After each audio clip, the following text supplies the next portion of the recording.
নমস্কার, Indian food with আশাতে আপনাদের সবাইকে স্বাগত। আজকে শেয়ার করছি দারুণ সুস্বাদু ভীষণ সিম্পল কাতলা কালিয়া রেসিপি।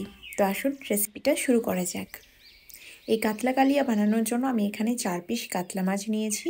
প্রথমে খুব ভালোভাবে মাছগুলোকে ধুয়ে নিয়ে এর মধ্যে 1 চামচ লবণ, 1 চামচ হলুদ গুঁড়ো আর সামান্য একটু সর্ষে তেল দিচ্ছি। দিয়ে মাছের মধ্যে এই লবণ হলুদ খুব ভালোভাবে মেখে নেব। এবার লবণ হলুদ মাখিয়ে নেওয়া মাছগুলোকে 15-20 মিনিটের জন্য রেখে দিচ্ছি। তারপর রান্নার জন্য একটা কড়াই গরম করে তার মধ্যে পরিমাণ মতন সর্ষের তেল ধোয়া ছাড়া পর্যন্ত গরম করে নিয়ে তার মধ্যে দিয়ে দিচ্ছি ম্যারিনেট করে নেওয়া কাতলা মাছের পিসগুলো। এরকম রান্নাটা আপনারা রুই মাছের পিস দিয়েও করতে পারেন। তো দুটো মাছ আমি উল্টে পাল্টে মিডিয়াম ফ্লেমে এরকম লাল লাল করে ভেজে নিলাম। এর থেকে বেশি কড়া করে মাছগুলো ভাজবেন না। তো মাছগুলো আমি অন্য একটা পাত্রের মধ্যে তুলে নিচ্ছি। বাকি মাছগুলো একইভাবে ভেজে নেব। সবকটা মাছ ভেজে নেওয়ার পর বেঁচে থাকা তেলের মধ্যে দিয়ে দিচ্ছি 2 মিডিয়াম সাইজের পেঁয়াজ কুচি। পেঁয়াজগুলো একদম পাতলা করে স্লাইসলি কেটে নিয়েছি। ফ্লেমটা মিডিয়াম রেখে এই পেঁয়াজের স্লাইসগুলোকে আমি একটু বেরেস্তা করে ভেজে নেব, মানে একটু গাঢ় লাল কালার হওয়া পর্যন্ত ভেজে নেব। তো দেখুন পেঁয়াজগুলো বেশ ভালো লাল লাল করে ভেজে নিয়েছি। এর মধ্যে আমি অর্ধেকটা পেঁয়াজ তুলে নেব। এটা হচ্ছে লাস্টের দিকে ব্যবহার করব। সেটা অবশ্য রান্নাটা দেখতে দেখতেই আপনারা বুঝতে পারবেন কখন ব্যবহার করব। এবার বাকি যে পেঁয়াজটা রয়েছে এর মধ্যে আমি দিয়ে দিচ্ছি, ফ্লেমটা একদম কম করে নিয়ে 1 টুকরো দারচিনি, 2-3টা এলাচ আর একটা তেজপাতা। তারই সাথে দিয়ে দিচ্ছি এখানে একটা বড় সাইজের পেঁয়াজ বাটা। পেঁয়াজ আমি দুভাবে ব্যবহার করলাম, একটা ভেজে আর একটা বেটে। তো পেঁয়াজটা বেশ ভালোভাবে মিডিয়াম ফ্লেমে একটু ভেজে নিচ্ছি। পেঁয়াজটা বেশ ভালোভাবে ভাজা হয়ে গেছে, এর রস স্মেলটা চলে গেছে। এখন এর মধ্যে আমি দিয়ে দিচ্ছি 1 চামচ পরিমাণ আদা রসুন বাটা।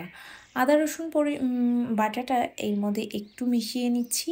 তারপর এর মধ্যে আমি দিয়ে দিচ্ছি কাশ্মীরি লাল লঙ্কার গুঁড়ো, জিরে গুঁড়ো, ধনে গুঁড়ো আর দিয়ে দিচ্ছি অল্প একটু হলুদ গুঁড়ো। গুঁড়ো মশলা দিয়ে মশলাটাকে বেশ ভালোভাবে 1-2 মিনিট সময় নিয়ে কষিয়ে নিচ্ছি। এখন এর মধ্যে যোগ করে দেব টমেটো বাটা। আমি একটা মিডিয়াম সাইজের টমেটোকে মিক্সিতে বেটে নিয়েছি, কোনো রকমের জল ব্যবহার করিনি। টমেটোটার রস স্মেল চলে যাওয়া পর্যন্ত, তেল ছেড়ে যাওয়া পর্যন্ত একটু কষিয়ে নিয়েছি। তারপর এর মধ্যে দিয়ে দিচ্ছি ফেটিয়ে নেওয়া 3-4 চামচ পরিমাণ টক দই। টক দই দেওয়ার সময় ফ্লেমটা একদম কমিয়ে দিয়েছি, না হলে কিন্তু টক দইটা ফেটে যাওয়ার সম্ভাবনা থাকে। তারপর ফ্লেমটা একটু মিডিয়ামে দিয়ে বেশ ভালোভাবে তেল ছেড়ে যাওয়া পর্যন্ত মশলার সাথে টক দইটাকে ভালোভাবে কষিয়ে নিয়েছি। এখন এর মধ্যে গ্রেভির জন্য দিয়ে দিচ্ছি পরিমাণ মতন জল। তারই সাথে দিয়ে দেব স্বাদ মতন লবণ আর দিয়ে দেব 1 চামচ পরিমাণ চিনি। এই রান্নাটা একটু মিষ্টি মিষ্টি হয়, তো সেই জন্য চিনিটা ব্যবহার করছি। তারপর মিডিয়াম ফ্লেমে এটাকে 2-3 মিনিট পর্যন্ত ফুটতে দিয়েছিলাম গ্রেভিটাকে। গ্রেভিটা ফুটে ওঠার পর আমি এর মধ্যে ভেজে নেওয়া মাছের পিসগুলো এক এক করে দিয়ে দিচ্ছি।